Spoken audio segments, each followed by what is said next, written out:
আসসালামু আলাইকুম। বাংলাদেশ জাতীয়তাবাদী দল বিএনপির নীতি নির্ধারণী পর্যায়ের বিভিন্ন নেতা বিভিন্ন সময় যে বক্তব্যগুলো দিচ্ছেন সেই বক্তব্যগুলো আসলে কোনো ক্রমেই মেনে নেওয়া যায় না। দেখুন, রাজনীতিবিদরা যদি সমালোচনা নিতে না পারেন তাহলে তাদের রাজনীতি করার প্রয়োজনীয়তা আছে বলে আমি অন্ততপক্ষে ব্যক্তিগতভাবে মনে করি না। আপনি যখন একজন নেতা হবেন, জনগণের ভালো মন্দ সব কিছু বিচার বিশ্লেষণ করার দায়িত্ব আপনাদের। কিন্তু আপনার কোনো খারাপ অথবা আপনার কোনো বিষয় নিয়ে যদি কোনো কেউ সমালোচনা করেন তাহলে সেই সমালোচনার প্রতি উত্তরে যদি আপনি জারজ বলেন অথবা আপনি যদি শুয়োরের বাচ্চা বলেন, এটা সভ্য সমাজে কোনোভাবেই কাম্য হতে পারে না। বাংলাদেশের জাতীয়তাবাদী দল বিএনপির নেতাকর্মীরা জুলাই আগস্ট বিপ্লবের পর 5ই আগস্ট যখন শেখ হাসিনা পালিয়ে গেল তারপর থেকেই শুরু করলেন যে নির্বাচন। ডক্টর মোহাম্মদ ইউনূস সেই সময় যদি বাংলাদেশের অন্তর্বর্তীকালীন সরকারের প্রধান না হতেন তাহলে বাংলাদেশের রাজনৈতিক প্রেক্ষাপটটা সম্পূর্ণরূপে ভিন্ন হতো, এটা নির্দ্বিধায় বলা যায়। কিন্তু তাদেরকে নির্দিষ্ট পরিমাণে একটি সময় দিতে হবে। তারা যেই বিপ্লবের মধ্য দিয়ে রাষ্ট্র ক্ষমতায় আসছেন সেই বিপ্লবের কিছু দায়িত্ব তাদের উপর বর্তায়। তারা কিছু কাজকর্ম করে যাওয়ার সুযোগ তাদের দিতে হবে। ডক্টর মোহাম্মদ ইউনূস ইতিমধ্যেই বলেছেন যে এই 2025 সালের ডিসেম্বর অথবা 2026 সালের মে জুনের মধ্যে নির্বাচনটি সম্পন্ন হবে। অথচ বাংলাদেশের জাতীয়তাবাদী দল বিএনপির মহাসচিব মির্জা ফখরুল ইসলাম আলমগীর নানা সময় বলেন বা অন্যান্য নেতারা বলেন যে নির্বাচনের একটি রোডম্যাপ তারা দিচ্ছেন না, রোডম্যাপ দিতে তারা গড়িমসি করছেন। এখন বিএনপির নেতাদের কাছে প্রশ্ন যে ডক্টর মোহাম্মদ ইউনূস কি আপনাদের বলে দিবে যে 2026 সালের জানুয়ারির 5 তারিখে সোমবার 11টায় থেকে নির্বাচন শুরু হবে? এটাই কি রোডম্যাপ? তাহলে রোডম্যাপ বলতে আপনারা কি বুঝান সেটা আপনারা ভেঙে একটু জনগণকে বলেন, কারণ জনগণ আসলে এই বিষয়গুলো জানতে চায়। দেখুন, 5ই আগস্ট শেখ হাসিনা পালিয়ে যাওয়ার আগে, জুলাই আগস্ট বিপ্লবের আগে 2014 বলুন, 2018 বলুন, 2024 বলুন, এই যে নির্বাচনগুলো অবৈধভাবে শেখ হাসিনা করেছিলেন বা বাংলাদেশে শেখ হাসিনার দোসররা নানাভাবে অপকর্ম চালিয়ে যাচ্ছিলেন, সেই সময় কিন্তু আমাদের মতো ইউটিউবাররা, ফেসবুক যারা চালান তারাই কিন্তু সবচাইতে বেশি সমালোচনা করেছেন শেখ হাসিনার বিরুদ্ধে এবং জনমত তৈরিতে তারাই সবচেয়ে বেশি সাহসী ভূমিকা পালন করেছেন। এটা প্রবাসে থেকে হোক, দেশে থেকে হোক, যেই জায়গায় থেকে হোক। এখন আপনারা যদি নির্বিচারে বলেন যে সকলে হচ্ছে শুয়োরের বাচ্চা বা শুয়োরের বাচ্চার বংশধর, এটা আসলে কোনোভাবেই একজন পথিদশা নেতার কাছ থেকে এরকম তথ্য বা এরকম কথা আশা করা যায় না। দেখুন, যদি সংবাদপত্রের বেশ কিছু সংবাদ একটু আপনাদের সাথে শেয়ার করতে চাই। অন্তর্বর্তীকালীন সরকার প্রতিশ্রুতি পালন করবে আশা মির্জা ফখরুল ইসলাম আলমগীর। তারপরে দেশটা কারো বাপের না বললে আমার গায়ে লাগে মির্জা আব্বাস। দেখুন, মির্জা আব্বাস বলছেন যে দেশটা কারো বাপের না। আসলে কি দেশটা কারো বাপের? কেউ তো বাপের না, দেশটা সবার।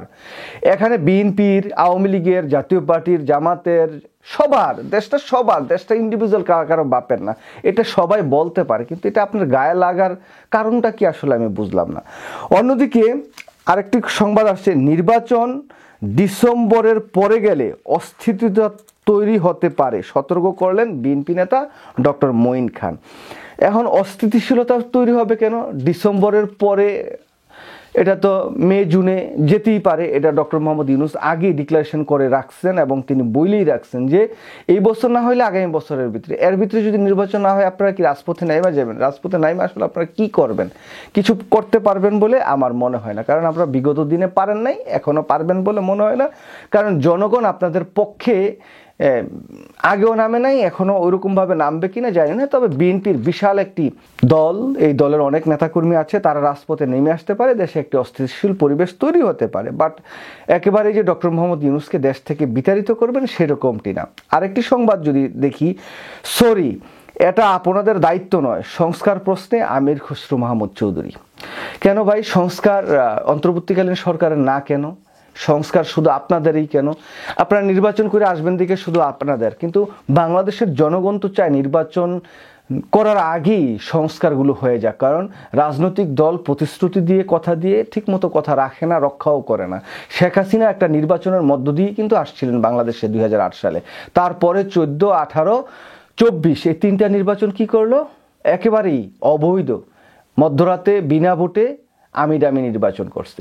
তো সেই জায়গা থেকে এটা আপনাদের মানতেই হবে যে এই সরকার কিছুটা কিছু সংস্কার তারা করেই যাবেন। তারপরে আবার আরেকটি সংবাদের দিকে যদি তাকাই, যারা 100টি গাড়ি নিয়ে ইলেকশন ক্যাম্পেইনে করতে যায় তারা কি করবে সেটা আমরা ভালোভাবে বুঝি। মির্জা ফখরুল ইসলাম আলমগীর, ঠিক আছে, এই যে বৈষম্য বিরোধী ছাত্র আন্দোলনের ব্যানারে যেটা এনসিপি নামে নতুন দল গঠন হয়েছে, তাদের যে সার্জিস, তিনি যে 100 গাড়ি নিয়ে একটা মহড়া দিয়ে তিনি তার নির্বাচনী এলাকায় গিয়েছেন, এটা তিনি হয়তো ভালো করেন নাই, ঠিক আছে, মাইনে নিলাম। কিন্তু বিএনপি কি বলবে যে আগামী দিনে বিএনপি যখন ইলেকশন ক্যাম্পেইন করবে বা অন্যান্য ক্যাম্পেইন করবে, বিএনপির কোনো নেতা 100, 150, 200 গাড়ি নিয়ে রাজপথে যাবে না বা জনগণের কাছে যাবে না, এই গাড়ি ভোর থাকবে না?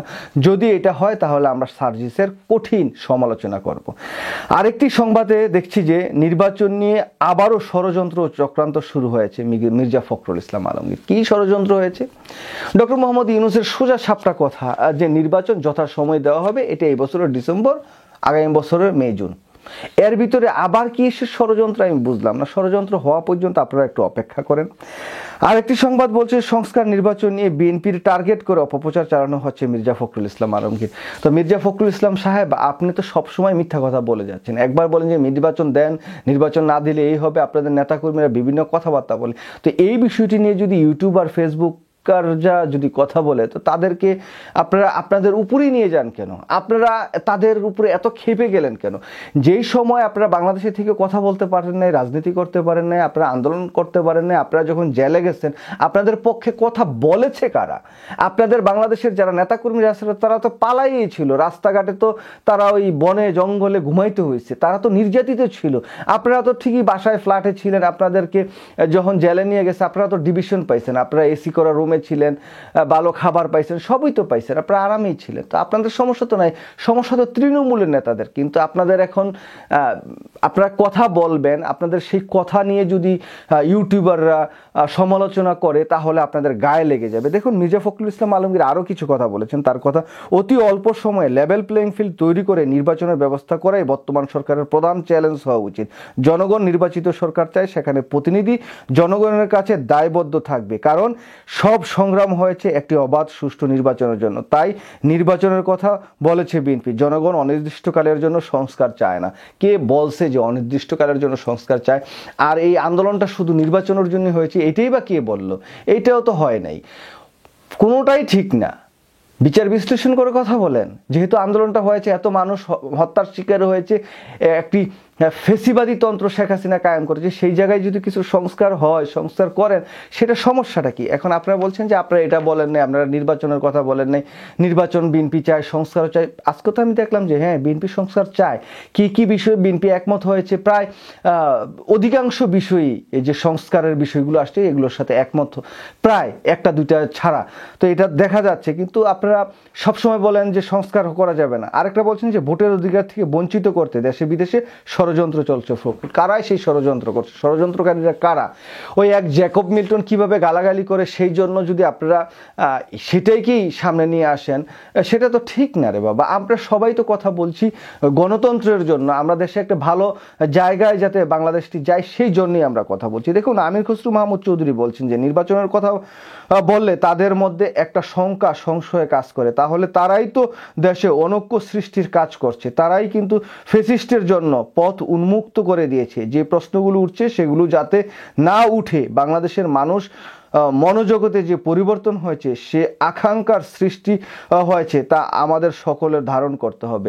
এখন এই যে সংশয় শঙ্কাকার, ডক্টর মোহাম্মদ ইউনূস বিদেশে যেখানেই যাচ্ছে সেখানেই বলছে যে তিনি অত্যন্ত দ্রুততার সহিত একটি নির্বাচন দিবেন, নির্বাচিত সরকারের কাছে তিনি ক্ষমতা হস্তান্তর করে তিনি তার কাজে ফিরে যাবেন। এই জায়গায় আপনারা এত শঙ্কা দেখছেন কেন? আমি বাবু সারাদিন যেই কথা বলি, যেটাই বলি না কেন, আমি যদি বলি ডক্টর মোহাম্মদ ইউনূস 10 বছর ক্ষমতায় থাকুক, কিন্তু ডক্টর মোহাম্মদ ইউনূস তো 10 বছর ক্ষমতায় থাকবেন না। তিনি তো বারবার বলছেন তার যে সময়টুকু আছে তিনি যেই সংস্কারগুলো করতে চান, আপনারা যদি বড় প্যাকেজ নেন তাহলে মে জুন, আর না চাইলে ডিসেম্বর, আপনারা ছোট প্যাকেজেই যান, অসুবিধা কি? ডক্টর মোহাম্মদ ইউনূস ডিসেম্বরের মধ্যে নির্বাচন দিয়ে দিবে। কিন্তু এত প্রশ্নবিদ্ধ আপনারাই করছেন, আবার আপনাদের নিয়ে যদি একটু সমালোচনা করে সেই সমালোচনাটা আপনারা সহ্য করতে পারেন। এখন পিনাকি দা, ইলিয়াস খারাপ, এখন জ্যাকব খারাপ, এখন সবাই খারাপ, ইউটিউবার ফেসবুকরা খারাপ, এখানে কোনো এথিক্স নাই, এথিক্সের বাইরে যেয়ে আমরা সবাই কথা বলি। কিন্তু এই যে কথাগুলো বলছি এগুলো তো সবই আপনাদের কথা। এই যে সালাউদ্দিন আহমেদ কি বলছেন, প্রধান উপদেষ্টা নতুন রাজনৈতিক দলের এজেন্ডা বাস্তবায়নে তাদেরকে সময় দিতে চায়, এমন প্রশ্ন উঠেছে। আমরা প্রশ্ন করি না, জনগণের পক্ষ থেকে এই রকম কিছু প্রশ্ন উঠছে। আচ্ছা, কোন জনগণ এরকম প্রশ্ন করছে আমি তো দেখি না।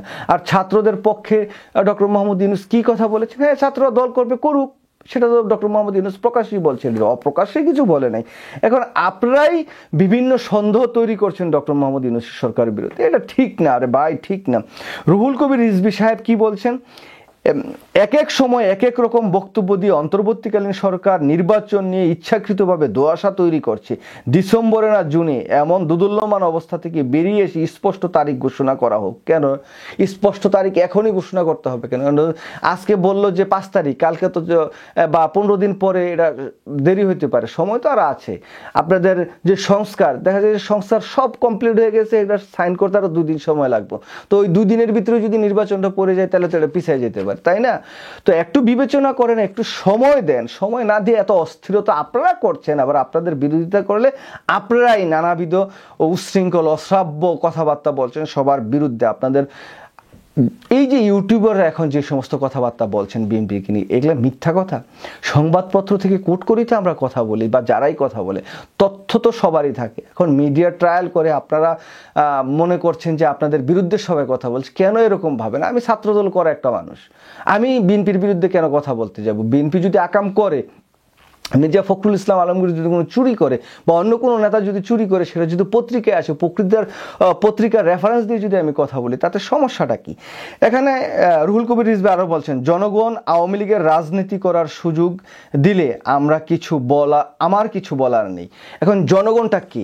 জুলাই আগস্ট বিপ্লবের সময় তো সকল জনগণ রাজপথে থেকে আওয়ামী লীগকে পিটাইয়া বাংলাদেশ থেকে বাইর করছে, শেখ হাসিনা তো পায় নাই। তো পাইলে তো শেখ হাসিনাকেও দিত সাইজ করে। তো এখন এই জনগণটা তো শেখ হাসিনা আওয়ামী লীগকে নিষিদ্ধই করে দিছে, বাংলাদেশ থেকে বিতাড়িত করে দিছে। আপনারা কি যে বলেন, অ্যাডভোকেট ফজলুর রহমান, আপনারা এই লোকটাকে চিনে? এই লোকটা ইদানিংকালে যা বলছে না ভাই, মারাত্মক কথাবার্তা বলছে। উনি কি বলছেন, তিনি ইদানিংকালে তো অনেক কথাবার্তা বলছেন। এখানে আমি একটা খুব ভদ্র ওনার একটা কমেন্টস লেখা নিয়েছি। কিন্তু উনি এছাড়া তো এই যে যারা আন্দোলন করেন তাদেরকে রাজাকারেরা বাচ্চা টাচ্চা কোলে নানাভাবে তারা গালমন্দ করেন। তারপরে ওনার এই জায়গায় যেটা আছে সেটা পড়ি, ওনারা নির্বাচন দিব আজকে গিয়া, কালকে গিয়া, পরশু শুক্রবার, মনে করতেছে ইলেকশন না দেয়া লাগে। না ইলেকশন লাগবো। ফজলুর রহমান যদি জীবিত থাকে তাহলে ইলেকশন লাগবো। বাপ ডাইকা বাংলাদেশ ইলেকশন দিয়া যাইতে হইব। বুঝছেন? মানে কে মানাটা করছে কে রে ভাই আপনার ইলেকশন দিব না? সবাই তো বলতেছে, ডক্টর মোহাম্মদ ইউনূস তো বলতেছে ইলেকশন দিবি, তো আপনারা বাপ ডাকার তো দরকার নেই, আপনার তো এমন কিছু হন নাই। আমাদের যেই এমপি হারুন সাহেব, তিনিও যে সমস্ত বক্তব্য দেন, যে সমস্ত কথাবার্তা বলেন, আজারি ফাজারি এইটা সেইটা। ডক্টর মঈন খান তো এটা আগেই বলছি যে নির্বাচনে বিলম্বিত হলে জনগণের মধ্যে তীব্র ক্ষোভ তৈরি হবে। আচ্ছা যাই হোক, মির্জা আব্বাস বলছেন যে ছাত্র জনতার আন্দোলনের মাধ্যমে নতুন করে স্বৈরাচারকে তাড়িয়ে স্বাধীনতার নতুন স্বাদ পেয়েছি। এটাকে অনেকে বলেন দ্বিতীয় স্বাধীনতা। আসলে আজকে স্বাধীনতা দিবসে প্রমাণ করে দ্বিতীয় স্বাধীনতা বলে বাংলাদেশে কিছু নেই। যারা বলে তারা আজকে স্বাধীনতা দিবসকে খাটো করতে চান। 71 স্বাধীনতা, আচ্ছা যাই হোক, দ্বিতীয় স্বাধীনতা কিছু নাই, সব হইলো ভালো জিনিস। যাই হোক ভাই, এত কথা আসলে বলতে চাই না। আপনারা এক এক সময় এক এক নেতা এক এক রকম কথাবার্তা বলেন, তার সাথে সাথে আপনাদের কোনো সমালোচনা নিতে পারছেন না। আপনাদের দলের নেতাকর্মীদেরকে আপনারা মানে কন্ট্রোল করতে পারছেন না। বিএনপির নেতা সালাউদ্দিন আহমেদ, আওয়ামী লীগের কবর রচনা হয়েছে একবার বলেন, তারপরে আবার রুহুল কবির রিজভী বলেন যে কি জিন্দাবাদ বলেন, তারপর আবার ইশরাক হোসেন ভারতের বিরুদ্ধে তুমুল আন্দোলন, তুমুল সব কিছু বলেন। আবার আমির খসরু মাহমুদ চৌধুরী ভারতের পক্ষে কথা বলেন, ফজলুর রহমান রাজাকারের বাচ্চা বলেন, সালাউদ্দিন বলেন ছাত্রদের মানে কোনো সম্মান টম্মান কিছু নেই। আরে যাই বাবা, আপনারা ঈদের পরে আন্দোলন শুরু করে দিবেন, 1 মাস পরেই আপনারা রাজপথে নেমে যাবেন, এই কথাগুলো আপনারাই বলেন। অথচ আপনাদেরকে যদি আমরা বলি তাহলে সেগুলো সমালোচনা হয়ে যায়। সবাইকে একসাথে এনে মানে সুরের বাচ্চা জারস টারস বইলা গালাগালি করেন, দরকার কী রে বাবা? সমালোচনা একটু সহ্য করতে শিখেন না। আপনারা আগামী দিন নির্বাচন হলে তারপরের দিন যে আপনারা মন্ত্রী হবেন, এমপি হবেন, আপনারা যদি এখনই সমালোচনা সহ্য করতে পারেন না, আপনাদের ভিতরে যদি এত দাম্ভিকতা থাকে, এত উশৃঙ্খলতা থাকে, তাহলে আপনারা কিভাবে রাজনীতিটা করবেন? বাংলাদেশের মানুষকে কই নিয়ে পৌঁছায় দিবে?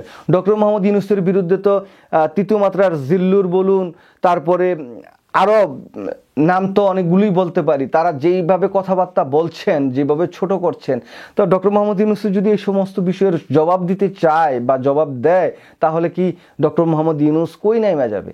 না, আমাকে যদি আপনি মির্জা ফখরুল ইসলাম আলমগীর গালাগালি করে অথবা মির্জা আব্বাস তিনি গালাগালি করেন, তাহলে এটা কি মানায়? কোথায় মির্জা আব্বাস? তার রাজনীতির বয়স কত, তিনি কত প্রজ্ঞা, তারা কত রাজনীতি করে আজকের এই জায়গায় আসছেন।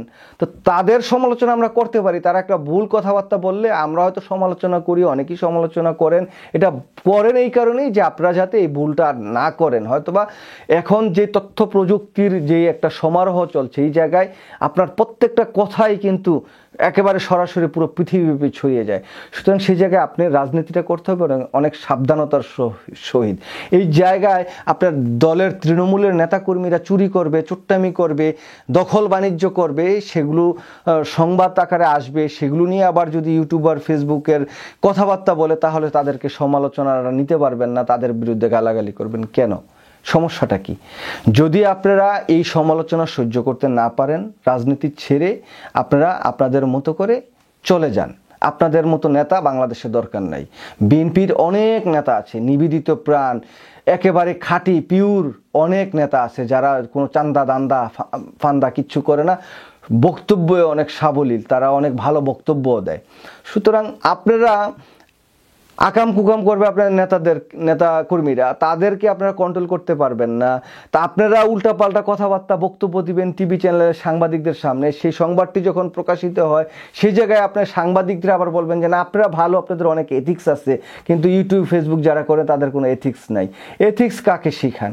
যেই সময় বাংলাদেশের সাংবাদিকরা সবাই আওয়ামী লীগ শেখ হাসিনার চাটুকারিতা করেছে, সেই সময় আমাদের মতো সাংবাদিকরাই কিন্তু এথিক্সের বাইরে গিয়ে বিএনপির পক্ষে কথা বলেছে, এথিক্সের বাইরে গিয়ে শেখ হাসিনার বিরুদ্ধে কথাবার্তা বলেছে। বাংলাদেশটি আবার পুনরায় স্বাধীন হওয়ার জন্য, এই ফেসিবাদ মুক্ত একটি বাংলাদেশ হওয়ার জন্য আমাদের মতো সাংবাদিকরাই মানে সামনে এগিয়ে গিয়ে কাজ করেছে। এর মধ্যে বিএনপির তৃণমূলের নেতা যারা আছেন, নেতাকর্মী যারা আছেন, তারাও কাজ করেছেন। বিএনপির যারা স্থায়ী কমিটির সদস্য, তাদেরকে একদিনও রাজপথে নামতে দেখি নাই। বিএনপির বড় বড় বাঘা বাঘা নেতারা কোনো দিন রাজপথে নামে নাই, গেছে মিছিল মিটিং করছে, মিছিলে একটা জাজালো বক্তব্য দিয়ে বাসায় যেয়ে ঘুমাইছে নাকে তেল দিয়ে। সবাই তো জানে, সবার ইতিহাসই তো আছে। সুতরাং শুধুমাত্র আপনার একটি দৃষ্টিভঙ্গি, মানে খারাপ দৃষ্টিভঙ্গির কারণে মানে দেশের রাজনীতিটা আরও বেশি গোলাটে হচ্ছে। ডক্টর মোহাম্মদ ইউনূস ইতিমধ্যে কি হয়েছে, $1 ট্রিলিয়ন বৈদেশিক বিনিয়োগ বাংলাদেশে নিয়ে আসছেন। ইতিমধ্যে প্রায় $26 বিলিয়ন আমাদের বৈদেশিক মুদ্রার যে রিজার্ভ, সেটা করেছেন। বাংলাদেশকে একটি নতুন মহাসাগরীয় বাণিজ্যের মধ্যে নিয়ে আসছেন। চীনের সঙ্গে যেই বিনা শুল্ক বাণিজ্য সুবিধা, সেটাও নিয়ে আসছেন। তিস্তা ব্যারেজ বাস্তবায়নের চূড়ান্ত প্রকল্প করছেন। ভারতের সাথে যে একটি সম্পর্ক উন্নয়নে কাজ করেছেন। শুধু তাই নয়, আন্তর্জাতিক অঙ্গনে অনেক ভালো ভালো কাজ ইতিমধ্যে করেছেন। এই যে জুলাই আগস্ট বিপ্লব হত্যাকাণ্ডের যেই তদন্তটা জাতিসংঘ করেছে, এটা ডক্টর মোহাম্মদ ইউনূস তাদেরকে এখানে অনুরোধ করে নিয়ে এসে দায়িত্ব দিয়েছেন। তারা একটা বিশাল একটা রিপোর্ট তৈরি করেছেন, যে রিপোর্টের আন্ডারে শেখ হাসিনাকে বাংলাদেশে বিচার করা যায়। আর কত কিছু না ডক্টর মোহাম্মদ ইউনূস করছে। তো ডক্টর মোহাম্মদ ইউনূসের পক্ষে আমরা 2-4টা কথা বলবো, ভালো কাজের পক্ষে কথা বলবো, মন্দ কাজের বিপক্ষে কথা বলবো। এটাই আমাদের বৈশিষ্ট্য। এখন যদি ভাই আপনাদের ভালো লাগে, আপনারা হয়তো আমাদের কথাবার্তা শুনেন, আর ভালো না লাগলে না শুনেন। আর যদি আপনাদের বিপক্ষে আমরা কোনো সমালোচনা করি, যদি সহ্য করতে না পারেন, তাহলে রাজনীতিটা ছাইরা জানগা বাংলাদেশ থেকে, বা বাংলাদেশেই থাকেন, রাজনীতিটা ছেড়ে দেন, তাইলে আর আপনার বিরুদ্ধে আর কেউ সমালোচনা করবো না, কারণ আপনি তখন তার সমালোচনার বাইরে চলে যাবেন। আপনি দল হিসেবে বিএনপিতে থাকবেন না, আপনার সমালোচনা হবে না। যাই হোক, সুপ্রিয় দর্শক শ্রোতা, সর্বশেষ বলতে চাই যে বিএনপির নেতারা যেভাবে কথাবার্তা বলছেন, যে আচরণগুলো করছেন, এটা কোনোভাবেই কাম্য নয়। জুলাই আগস্ট বিপ্লবের আগে, এই ৮ সালের নির্বাচনের পর থেকে এই জুলাই আগস্ট বিপ্লব পর্যন্ত এই প্রবাসী যারা ফেসবুক করেছেন, ইউটিউবে কথা বলেছেন, লিখেছেন, তাদের অবদানটুকু একেবারে অস্বীকার করে পানিতে ছুঁড়ে ফেলবেন না দয়া করে। কারণ সবারই কোনো না কোনো জায়গায় কোনো না কোনোভাবে অবদান ছিল, অবদান থাকবে। আগামী দিনে যদি আবার বিএনপি কোনো অসুবিধায় পড়ে, আগামী দিনে যদি আবার অন্য কোনো দল অসুবিধায় পড়ে, তাদের পাশে গিয়ে দাঁড়ানোর দায়িত্ব বা দেশের পাশে যেয়ে দাঁড়ানোর দায়িত্ব এই আমাদেরই, কারণ আমরা দেশটাকে ভালোবাসি। আমাদের কাছে সবার আগে বাংলাদেশ, সবার আগে বিএনপি না। আমি বিএনপি করি, সবার আগে বিএনপি না, সবার আগে জিয়াউর রহমানও না, সবার আগে তারেক রহমানও না, মির্জা ফখরুলও না, মির্জা আব্বাসও না, অন্য কেউই না। সবার আগে বাংলাদেশ। বাংলাদেশটাকে আপনারা লুটে পুটে খাবেন, এরকম কোনো নিউজ যদি সংবাদপত্রে দেখি, আমিও আপনাদের বিরুদ্ধে সমালোচনা করব, আমি আপনাদের বিরুদ্ধে কথা বলবো, জিয়াউর রহমানের বিরুদ্ধে কথা বলবো, তারেক রহমানের বিরুদ্ধে কথা বলবো।